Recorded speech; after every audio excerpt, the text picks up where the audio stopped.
my pleasure to introduce you to a speaker that has, he was the reason why we broke out of this room in the first place. This is Throwback Thursday, so we thought we'd cram you all back into this room just for old time's sake. Tom Thibodeau is the chairman of the Masters and Servant Leadership Department of Viterbo College. It's the only college in the world that has this major available. He's an international speaker, and the heart of servant leadership and the heart of what we're trying to accomplish here with Leading the Power are in perfect unity. Please give him a warm Chippewa Valley welcome.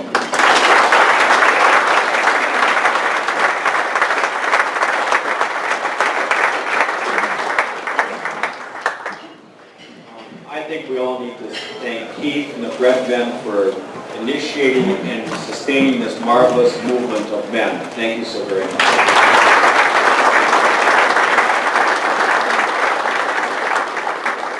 I'll get into the heart of my speech in just a moment, which is to be on focus. But first, I think I would just like to say this. I don't think we understand, gentlemen, how significant it is that we gather together. We could change the country overnight if every man who is a father, son, brother, husband took responsibility for caring for their family members in their community. I think we have to get serious about this. 43% of all birth certificates in this country do not have a man's name on it. You want to talk about poverty? Who's in poverty? Women and children. Where are the men? 30% of all men in their 20s are living at home, playing video games. This is serious stuff. Obesity, healthcare. No number of calls of obesity is. I was shocked when I heard this. We're at the National Center for Protection of Children. They were studying people who are obese and got them into a program so they can start to lose weight in order to improve their health. And as they were losing weight, people were dropping out of the program. The doctor was concerned about it, so he started to interview people. Why is it now that you're experiencing some success? Why are you dropping out? All of them have been sexually abused as children. And have used food to comfort themselves. And then when they started to lose weight or feeling that they'd be attractive again, and it scared them, so they gave up on the program. Think of the things that are affected by the poor behavior of some men. And so to be in the presence of gentlemen, good men, faithful men, is humbling and inspiring. Thank you for having me. This last September at Viterbo, we had Captain Richard Phillips come to speak to us. The film Captain Phillips, made popular by Tom Hanks. Tom Hanks actually went up to meet him in Maine. And he said to Captain Phillips, the real Captain Phillips, what do I need to do to play you? And Richard Phillips said, well, you need to be shorter and wider. And then he began his speech with the greatest opening I've ever heard in a speech before, and he said, it was hot. It was sultry. I was sweating profusely. I didn't know what was going to happen next, and that was just my wedding day. Then he got into the heart of his speech and started talking about, they knew that there were a number of pirates in the area, Somali pirates who are attacking merchant marine ships. He said, those of us who work for merchant marine, what we are is truck drivers in the high seas.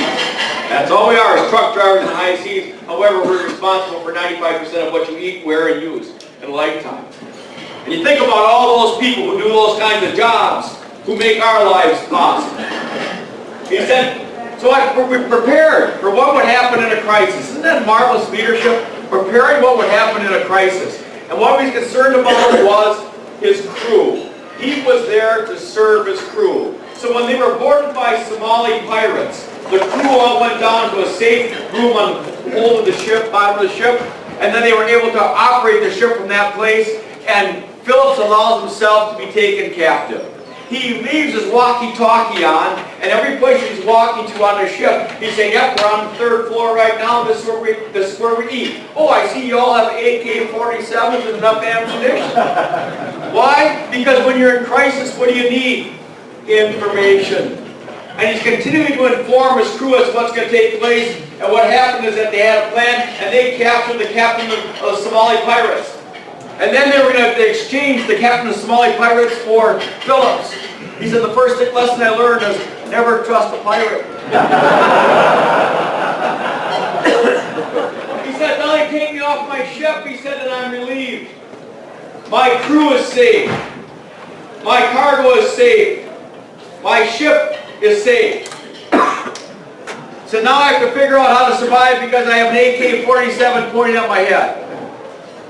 The reason I need to survive, he said, for 25 years when I go out to sea, my wife would park the car, walk into the airport, and we'd say our goodbyes in the airport because I could be gone anywhere from 3 months to 9 months. But on this particular day, she's an emergency room nurse. She did not have time to walk into the airport with me, so we said our goodbye at the curb. And I knew that if I was killed, my wife would live with guilt and regret, and I couldn't allow that to happen.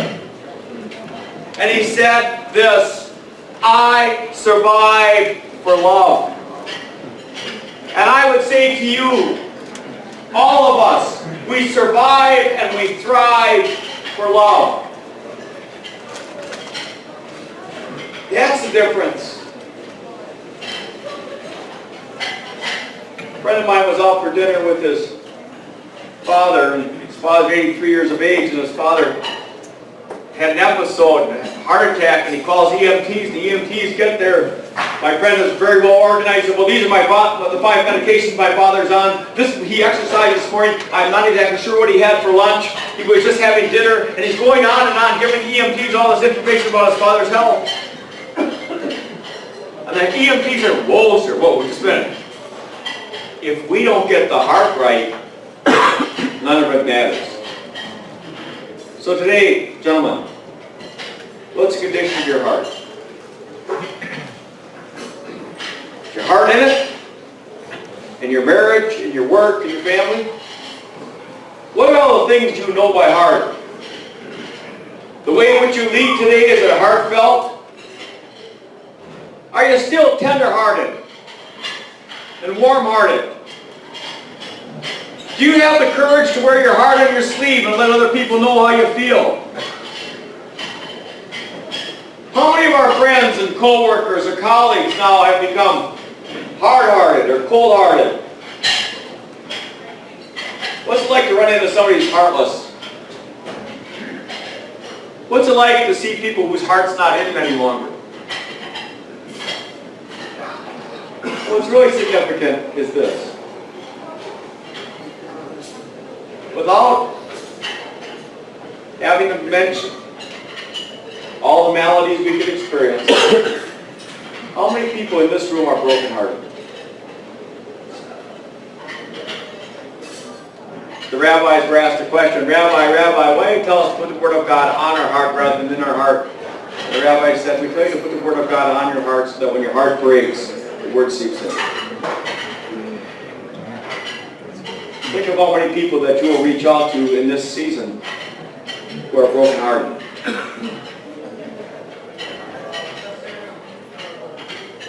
This is our focus. It's to take care of others. We were created to serve other people. We were created to enrich and inspire the lives of other people. And all you need is a heart full of grace and soul generated by love. A heart full of grace and soul generated by love. I don't know about you, but I'm always looking for people who inspire me, and I am never disappointed. Watch TV. Last March I saw my new hero, a 9-year-old boy. He's on Sunday morning on CBS. And in January, he was walking in the Cracker Barrel, and he found a $20 bill in the parking lot. He picked it up, and his mom looked around and said, well, there's nobody around. I guess it's yours. What would you like to do with it? Oh, he said, can I buy a pizza? Oh, maybe you could. Could I buy an app for my new game? Oh, maybe you could. And they're sitting down at breakfast, and this 9-year-old boy looks across the room, and he sees a soldier having breakfast.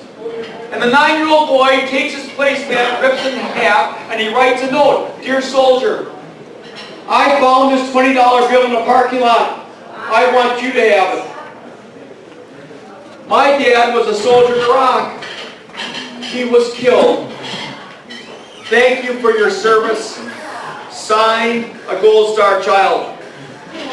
He walks over to where the man is sitting. He puts down the placemat and a $20 bill, steps back and salutes the man. Walks back to his mother's table and he said, Mom, I'd like to visit Dad today alone. His father was killed when he was a baby. She brings him to the cemetery. He gets out of the car, walks across the snow, is hugging his father's memorial, his tomb, when his mother takes a picture, places it on Facebook, and in 7 weeks, that 9-year-old boy raised $250,000 for Gold Star children. The soldier goes back to his platoon. Everybody wants to give the $20 back to the kids. Says, no, it's not for me. It's for other children. And I saw that and I said, wow, Thibodeau, you're playing way too small. What are we capable of? How many hearts can we change today? Who are the people that we can influence? Bless you. Who are the people that we can lift up? This is what we need today, is the energy of good people doing good work each and every day. Each and every day. Now what's really interesting is this. Excuse me, sir. What happens is that we lose our enthusiasm. We lose our enthusiasm. Now, I don't know, any of you have children or grandchildren in first grade? Huh? Anybody got a first grade still?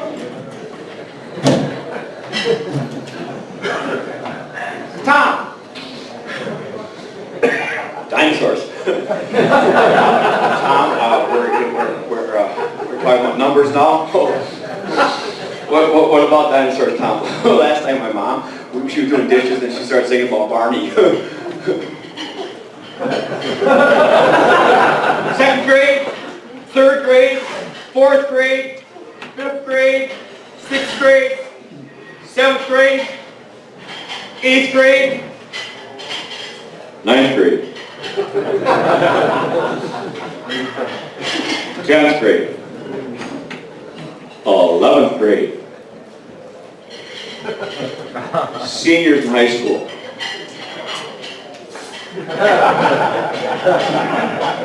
First semester college freshmen. 2nd semester college freshmen. Guys who generally come to workshops. Oh, why did I sit in the front? What happened to that what happened to that enthusiasm? What happened to that energy? How are we living or just going through the motions? You realize that they're $10,000 an hour. Mike Ditka would have come here and talked about enthusiasm. He says we don't have $10,000, let's get Tom Thibodeau.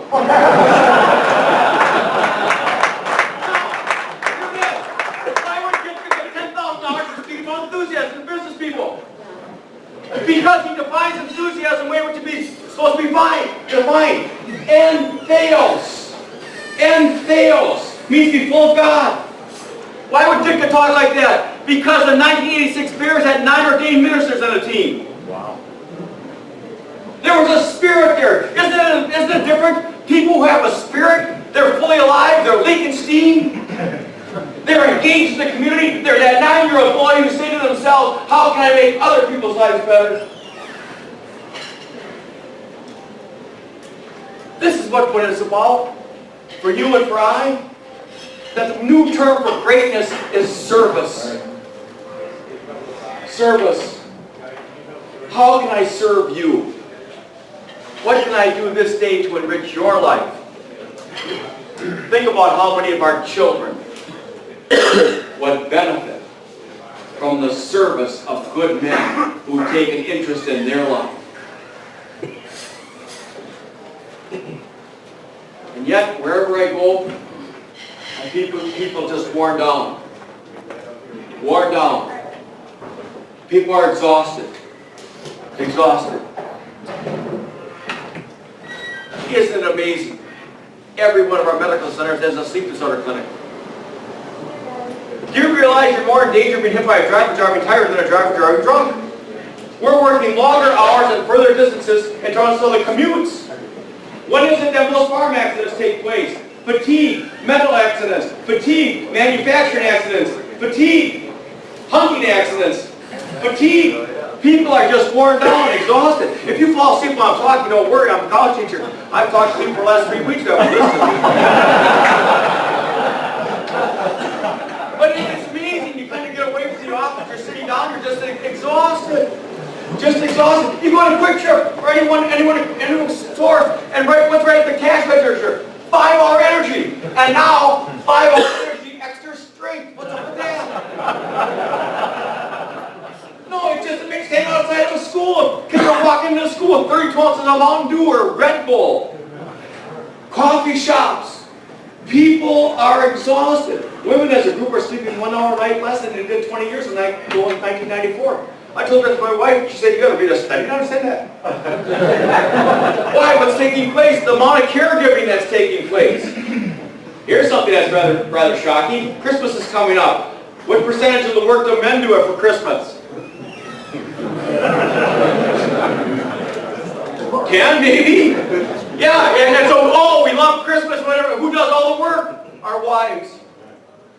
I mean, you see where I'm going with all this? What happens when we start taking our part and lifting people up? But what's happened today is this. The number one temptation of all of us is distraction. So easy to get pulled apart. Lose your focus. Lose your focus. What's really interesting, we not only have a nation of attention deficit children, we have a nation of attention deficit adults. Think about it, how difficult it is to get people's attention or to stay on task without getting pulled apart. Do you realize that if you're working and you just stop to check your email, it takes you 19 minutes to get back to where you were? People are distracted. How many times are you talking to somebody and their pocket rings or oh, I'm sorry, let me take this. How many times we just kind of distracted from other people, we lose focus? Focus. How many of you, don't raise your hand, how many of you have to-do lists?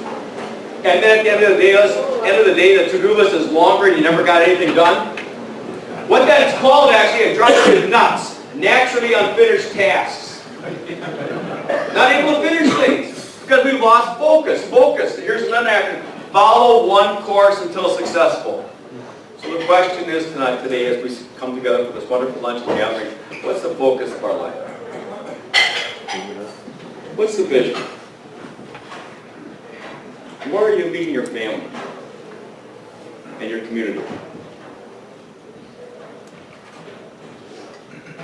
Focus. So I'm going to give you 3 ways. 3 ways that help in terms of focus. And one is not to do more, it's to be more. You're being. Just in terms of who you are. Dr. Richard Davidson at the University of Wisconsin-Madison has a center called the Investigation of Healthy Minds. It began 30 years ago. And 30 years ago when he began it, he met the Dalai Lama. And the Dalai Lama said this, why is it that you psychologists are always studying unhealthy minds and unhealthy personalities? Why don't you study healthy minds and healthy personalities? I'll give you 6 of my monks.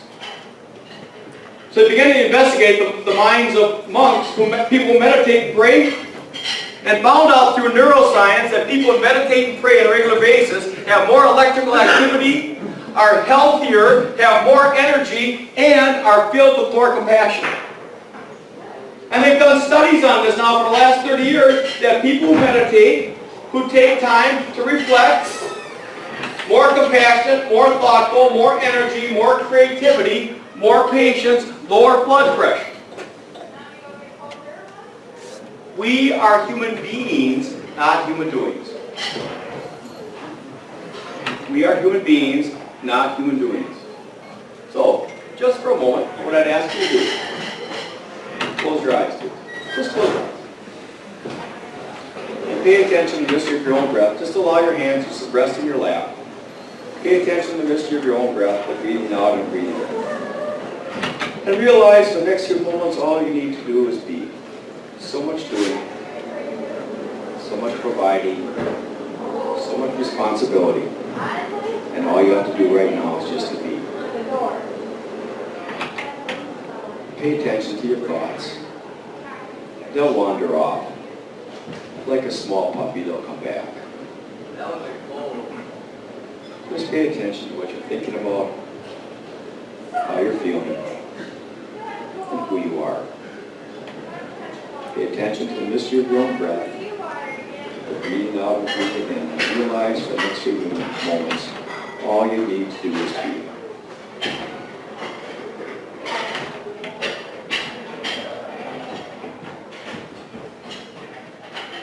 And I'd like to give you a small saying that you can say in the silence of your own heart.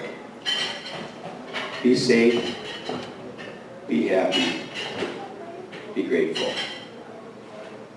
Be safe, be happy, be grateful. Be safe, be happy, be grateful. In your mind's eye, let the face of somebody that you love, somebody who is near and dear to you, let their face form in your mind's eye. Be safe, be happy, be grateful.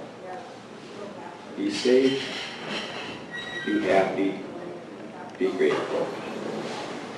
Be safe, be happy, be grateful. Think of another person who is near and dear to you. Let their face form in your mind's eye. Be safe, be happy, be grateful. Be safe, be happy, be grateful. Be safe, be happy, be grateful. Think of your whole family, a family portrait, if you will, of all those people that you have loved and who have loved you for a lifetime. Be safe, be happy, be grateful. Be safe, be happy, be grateful. Be safe, be happy, be grateful. Think of one of your friends or co-workers who's not here today. Think of them. Be safe, be happy, be grateful. Be safe, be happy, be grateful. Be safe, be happy, be grateful. Please now think of someone who is brokenhearted. Somebody you know is struggling. Be safe, be happy, be grateful. Be safe, be happy, be grateful. Be safe, be happy, be grateful. Now please think of all the men in this group, all of our colleagues and brothers. Be safe, be happy, be grateful. Be safe, be happy, be grateful. Be safe, be happy, be grateful. Now please think of yourself. You who are such a good man. You who do good work. You who have the capacity to love and serve so many people. Think of yourself. Be safe, be happy, be grateful. Be safe, be happy, be grateful. Be safe, be happy, be grateful. Pay attention to the mystery of your own breath, the breathing out and breathing in. And for the next few moments, all you need to do is just to be.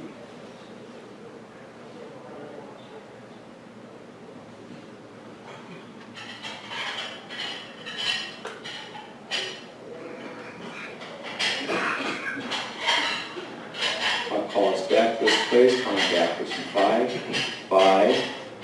4, 3, 2, 1. Stretch, flex, and be relaxed. Talk to the person right next to you. What was that like? Talk to the person right next to you. What was that like?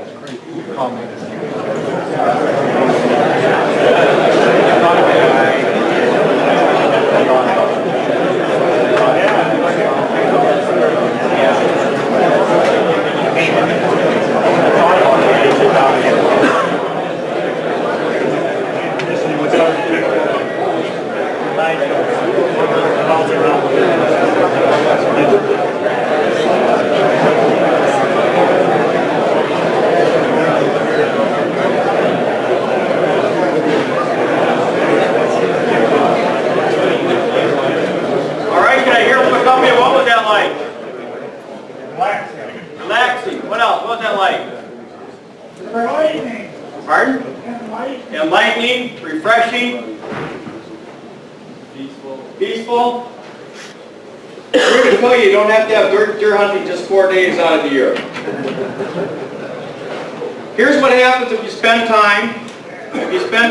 Just a little bit of mindfulness, relaxation, reflection, contemplation, prayer, call what you like. Here are the 3 things that research will tell you. 1, you have an increased sense of calmness, relaxation, self-acceptance. More accepting attitude toward life and its challenges, improved immune system functioning, lasting decreases in a variety of stress-related physical symptoms, including chronic pain, significant decreases in anxiety and depression, increased quality of sleep.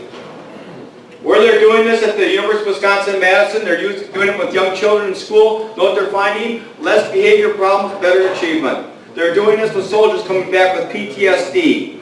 Less medication, more meditation. Doing it with people with chronic immune dysfunction. Less medication, more meditation. They're doing this with people who are suffering from depression. The idea is in terms of being. Being. Christmas is coming up. Grandpas, what do your kids want? One more electronic toy or time with their grandpa?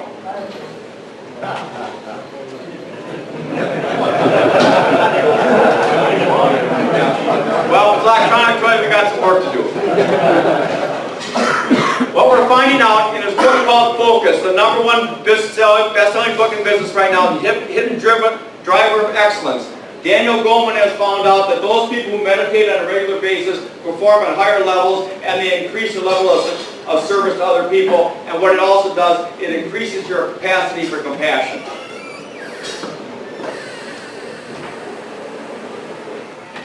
So many people are so stressed out.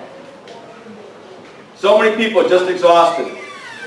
I'm talking to a group of executives last year, and a woman brought along her granddaughter, and I said, if all the adults are so exhausted, what are kids getting? And a 7-year-old little girl said, no attention. Remember, there's always truth in a child, a joke, and a glass of wine. If all the adults are exhausted, what are kids getting? And how important that is then. And what do they want? Just our time, just to be with them, not to be distracted. Don't you know people, Matt, that after you've had a difficult day, you just come and say, can I just sit here for about 5 minutes? I've just had a tough day. Don't you have people like that? And after about 5 minutes, you push yourself up and you say, thanks very much, well, I didn't do anything. Well, you were there for me. You were just there for me. And are there people that you will drive 2 miles out of your way so you don't have to cross their path? People know us by our being. What do we like to be with? Have a question about your spiritual life right now? Here's just one thing you might want to ask yourself. How do people feel once they leave your presence? Uplifted? Inspired? Cherished? Diminished? Criticized? Or judged? Focus on being. What's another thing that can help our focus? Get out of our comfort zone. People say, well, oh yeah, we're all about change. We're all about change. Really? We all pretty much got up at the same time this morning. Got to the bathroom at the same time. Had the same breakfast. Drove the same car to the same on the same pattern to work. Took the same steps into the same office where we sat in the same chairs next to the same people. Those of you who have been going to church, you've been sitting in the same pew for years. People don't know who you are, they know where you sit. it amazing? The only difference between a rut and a grave is its depth and how long you plan to stay. When's the last time you got out of your comfort zone? When's the last time you did something different? When's the last time you thought to yourself, I wonder what it's like to ring bells to the Salvation Army, but I've never done it. Get out of our comfort zone. Help ourselves to grow. It helps us in terms of focus. Those of you who have come here today for the first time, and those of you who come by yourself, thank you for taking a risk and thinking there might be something more out there waiting for me. How important that is. To get to know new people and new friends. One of the great gifts as you get into your 60s is to meet a new friend. Because we've lost so many throughout the years. How important it is. Here's one of the interesting things I just want to say to you too, is this: men don't have friends.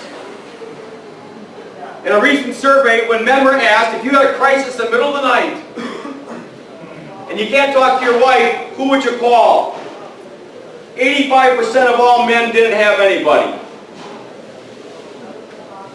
And the men who were executives, they said they called their executive assistant.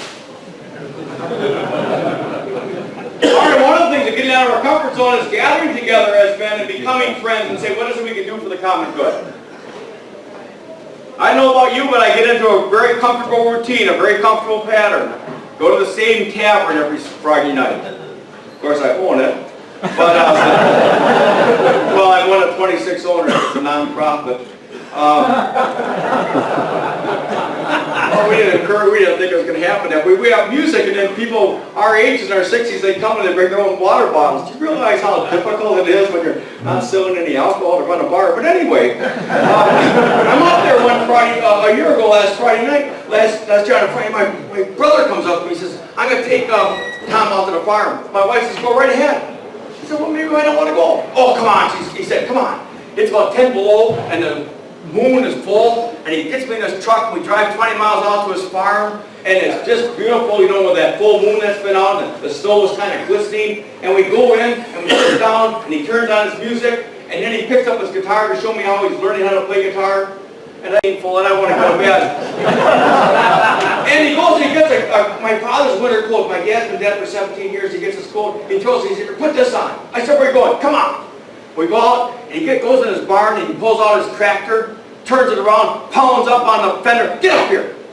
What do you mean? Get up here. So I get up on the fender, and he puts it in the gear, and it dies. Praise be to Jesus. We go back in the house, and about 20 minutes later, I said, I'm really tired. I know it's going to be 1:30 in the morning. I have to go to bed. Here, put this on. 85% chance now it starts. We go out. He gets up on that tractor. He hits it. It starts rattling. All of a sudden, get up here. So I get up on the fender, puts it in the gear, and he takes off. And we're going through the meadow, and I'm holding on. Just holding on. We're bouncing up and down. Moon is bright in the sky. We're going up, bouncing up and down through his cornfield. Then he takes a sharp left down through his woods. We're going down through the woods. I'm just kind of holding on as we're driving through the woods. Then he comes out on another side from another field. There's a great big drift. He just pounds it, goes right into that drift. Boom! Snow's flying all over. I'm just kind of holding on for dear life. You know, the moon's up, and finally I see the silhouette of the barn, and finally he kind of pulls up the hill. We go into the barn. When we get off, we're walking back to the house. And he puts his arm around my shoulder and he says, brother, you need to get out of your comfort zone a little more often. I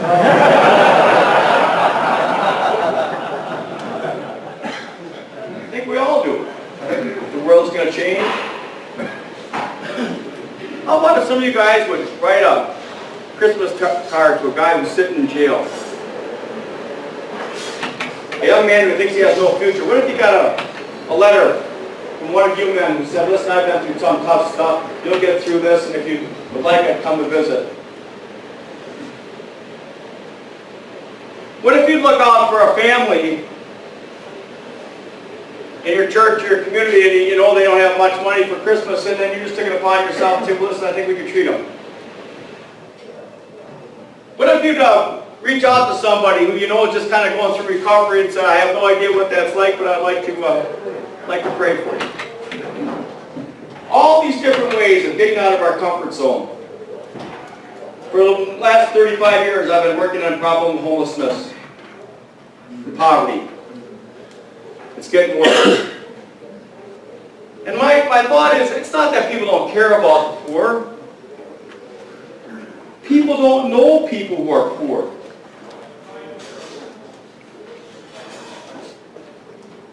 What's real power? Real power is lifting up somebody who's down.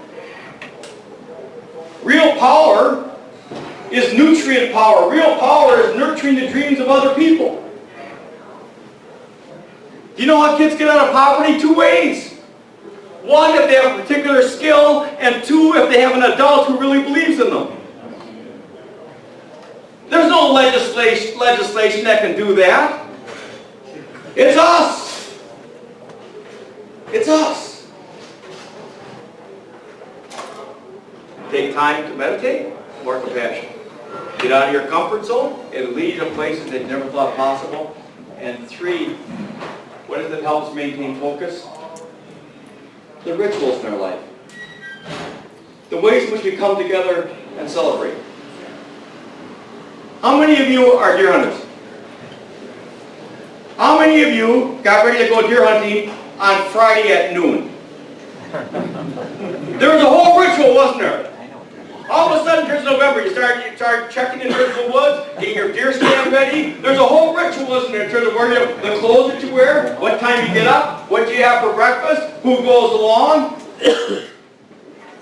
what order you are in terms of the group of men, who takes care of what your level of responsibility. That ritual. Well, you just don't show up. Have any of you been to a military funeral recently? Isn't that amazing? The flag draped over a coffin, rolled out of a church, and 2 men, sometimes men who are now in their mid-80s, who at age 16 signed up to serve this great country, and they fold a flag by bringing the corners together.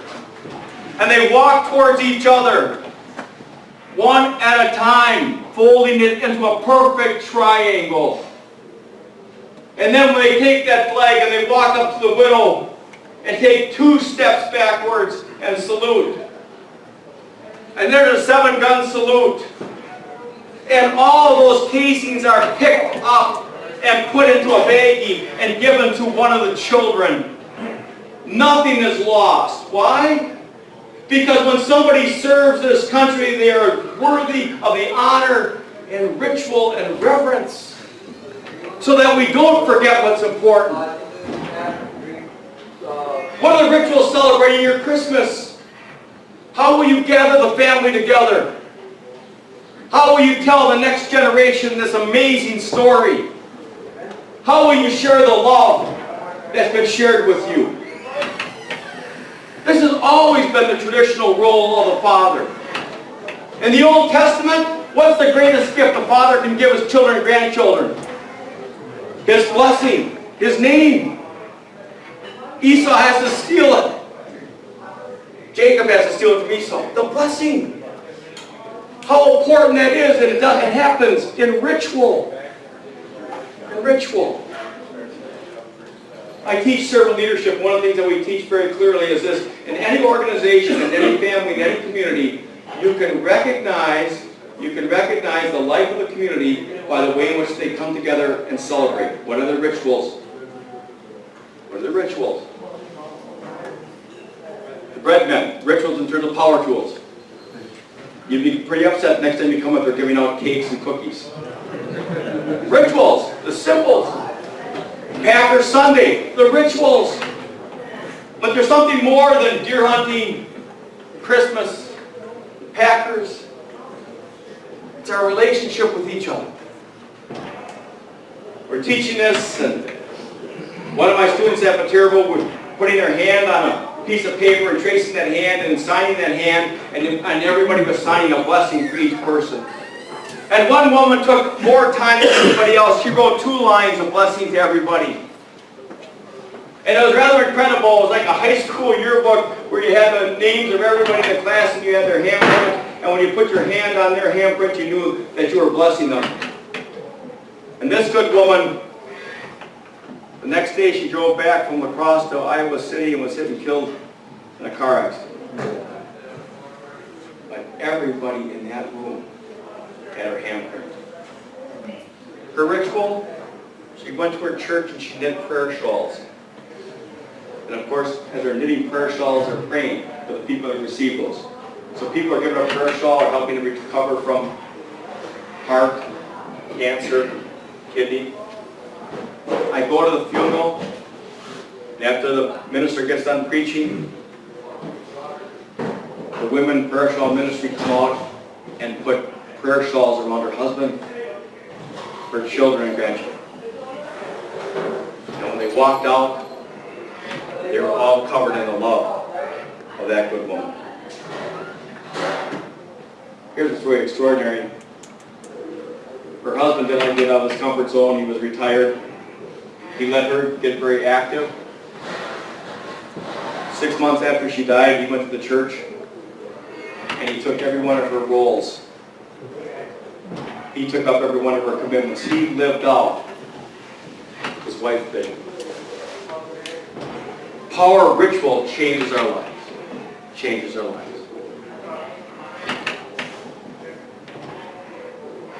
17 years ago, last month, I'm with my father at 7 o'clock in the morning at Gunderson Lutheran in LaCrosse. My father is suffering from congestive heart failure. All day long, we're going through tests, we're trying to get him stabilized, and finally at 10 o'clock at night, his nurse comes in and says, Tom, I think your dad's stabilized. Why don't you go home? I no longer get home, and the phone rings and said, come quickly, your dad's crashing. I get back in the car, I race back over to the hospital, I get there 15 minutes later, and there he is. They got oxygen on his mask, they got his vitals, he's crashing, his skin is starting to blotch up and it's black and blue. He's got panic in his eyes. I'm holding his hand. Dad, I love you. Dad, I love you. He's just frightened. The doctor said, if you got a minister or a priest, I suggest you call him now. So I called my friend who's a priest, 75 years of age. I hated to wake him up, but I needed him.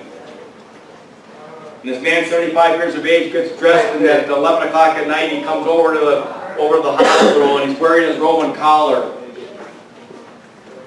And as he walks into the room, the priest has the oil for anointing.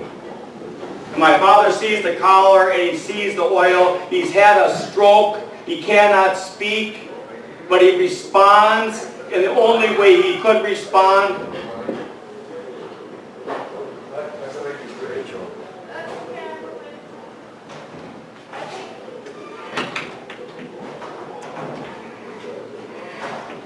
We become who we always were.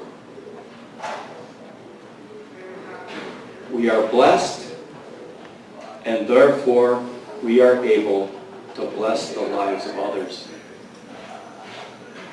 And your family, your community, our country, and our world is hungry for your blessing. It's good work. It's hard work. It's holy work. It's our work. Sow a thought, reap an action. Sow an action, reap a habit. Sow a habit, reap a character. Sow a character, reap a destiny. Thank you so much.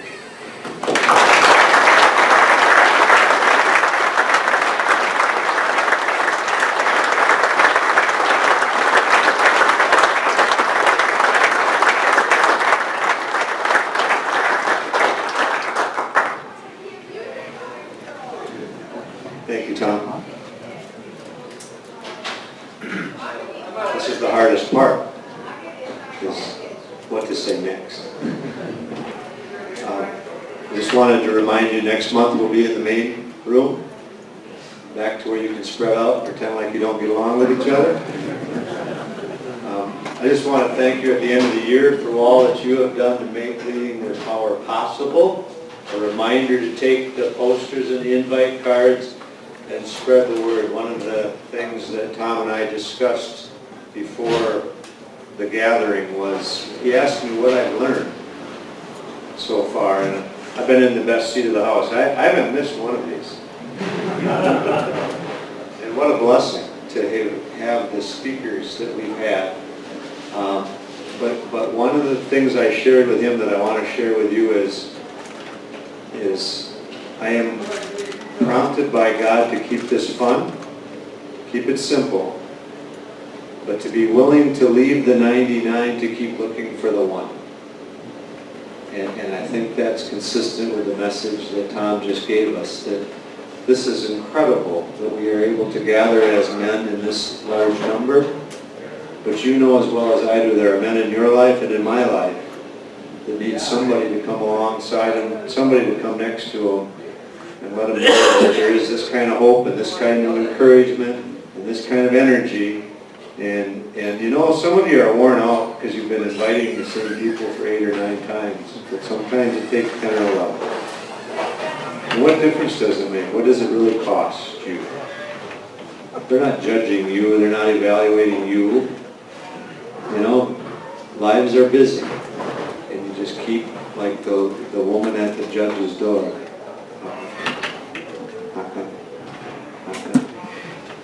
Doesn't cost us a thing. So I just encourage you that. I want to leave you with that message. Don't give up. Don't give up on the relatives, friends, neighbors, co-workers that you have, that you've invited, they haven't come. Be encouraged. We'll continue to follow God's leading in our speaker schedule, and I trust Him explicitly, and it only makes sense when you look back on it. The sequencing and the message and the collaboration. And we'll do our part. We invite you to contribute your part, and we thank you for being here.